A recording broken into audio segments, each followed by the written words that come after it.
بالنسبة للموضوع اللي صار في تاريخ 4/5 تبلغت انه في مؤتمر، حكوا لي انه لازم تقدم كلمة باسم الشباب. انا ضيت من اوكي، حكيت لهم ماشي، فاعطوني يوم واحد فقط مشان اجهز الكلمة. يومها كنت خلصت جامعة وبعدين يعني انتهى اليوم واجيت بدي اكتب الكلمة، كانت افكارها يعني لسه مش جاهزة، وكان في خبر مع الشباب اصدقائي وفي كمان بنات انه بدي اخذ كلمة وفي شوية مطالب للشباب. هذا كنا متفقين عليه. فبعثت لهم عفوا الايميل بالليل. ثاني يوم الصبح بيحكوا لي تعال، فرحت لعندهم. فلما جلست بيحكوا لي انه الايميل اللي انت بعثته لسه الافكار مش متناسقه. حكيت لهم بعرف لانه في ظل معي 3 ايام للكلمه مشان اقدر اعطي كمان افكار. فدخلت سكرتيرة المدير فبتحكي انه وصل فاكس. لما وصل فاكس هاي الكلمه اللي بدي القيها سيف عبيدات، سكرتيرة مدير شباب اربد، تدخل تعطي فاكس انه هاي الكلمه بدي القيها سيف عبيدات وفيها مطالب لشباب مجلس الاعلى للشباب. طب وين مطالب مجلس الاعلى للشباب؟ اذا المجلس الاعلى للشباب هو اللي باعث الفاكس، يعني كيف يعني صارت يعني؟ انه المجلس بيطلب مني. طيب انا مع خلال اللي صار فبيحكوا لي شباب انه من بعد اللي صار اليوم مش راح عمرهم يخلوك تشارك بنشاط، وراح تبطلوا تسمعوا اسم سيف عبيدات بالنشاطات وبالمؤتمرات. ليش؟ لانه حكى الصحيح.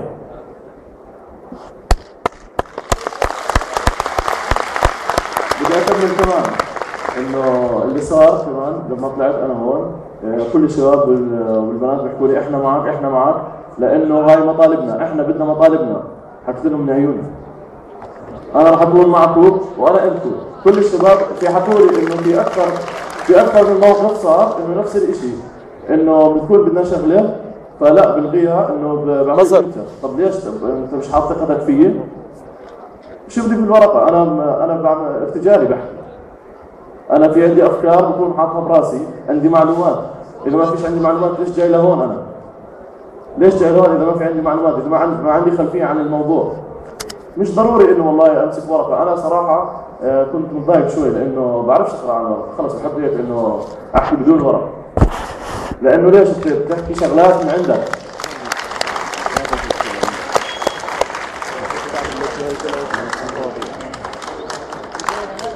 نعم.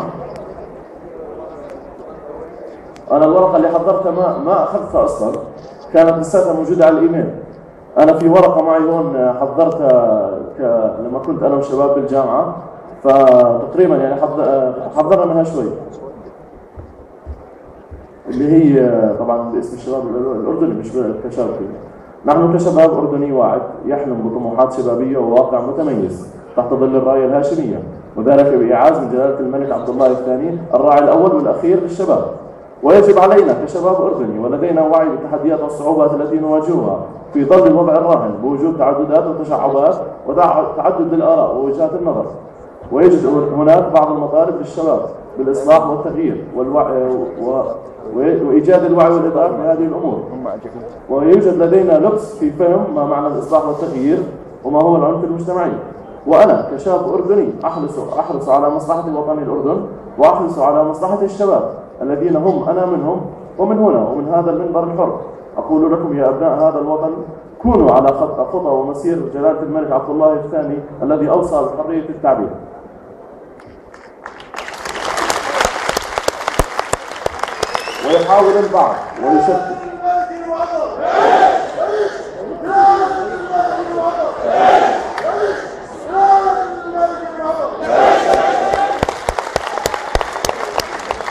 ويحاول البعض ويشتت في مستوى سقف الحريات المتاحة المتوفرة للشباب.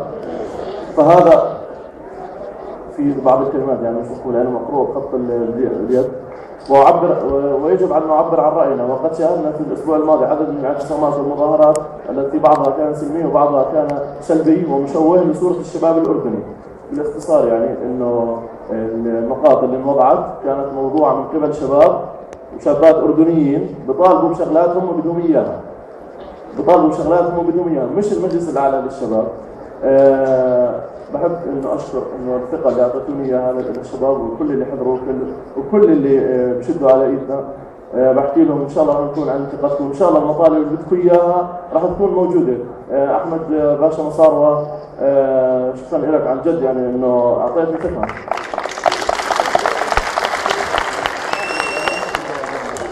لا احنا الورقه اللي جهزناها كنا لسه مش مجهزين المطالب، لسه يعني ما صار معنا وقت انه خلال 6 ساعات انه نجهز المطالب. في انا بعد الاخ زيد العبيدات في المؤتمر في حسن معان.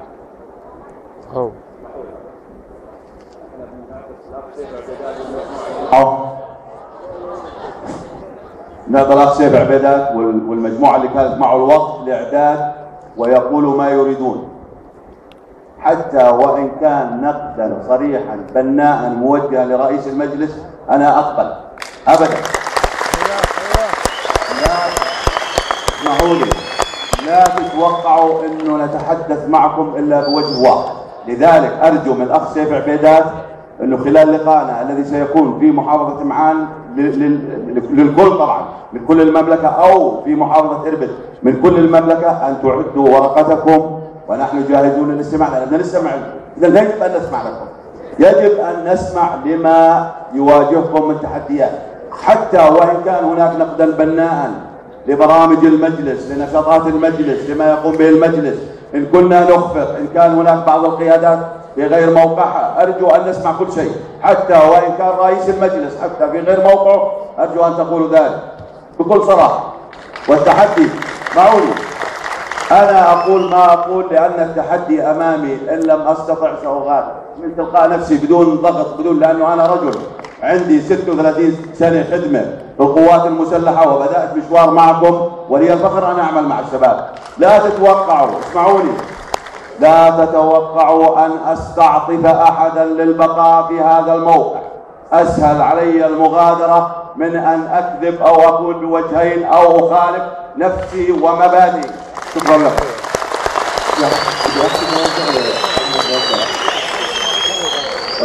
انه بدي اطلب من الشباب والشابات مثل ما حكى احمد باشا، انه المطالب اللي بدنا اياها كلياتنا نتجمع ونكتبها. انا مستعد انه اكون معكم هون او بالاستراحه او على الايميل او على الفيسبوك، وين ما بدكم انا جاهز. سأجمع في يوم ثاني سيكون هناك مؤتمرا وفي اقرب وقت نستمع فيه. سيكون هناك مؤتمرا وفي اقرب وقت نستمع فيه للشباب، لكم ان تحضروا وتعدوا ما تشاءون بجميع الاتجاهات، سياسيا، اقتصاديا، اجتماعيا، وسناتي وستبلغوا عن ذلك. لا نريد ان يكون على هامش اي مؤتمر من المؤتمرات في نظرات، مؤتمر خاص حول رغائب ومشاغل وتطلعات ورؤى وافكار الشباب، ونستمع للتوصيات من خلاله. زين؟ الله خير. كمان بحيي الروح المعنويه عند الشباب، انه بس طلعت كلهم بيحكوا لي سيف احنا معك احنا معك، يعني جد ما شاء الله انه كلهم الله يسلمك. شكرا لك.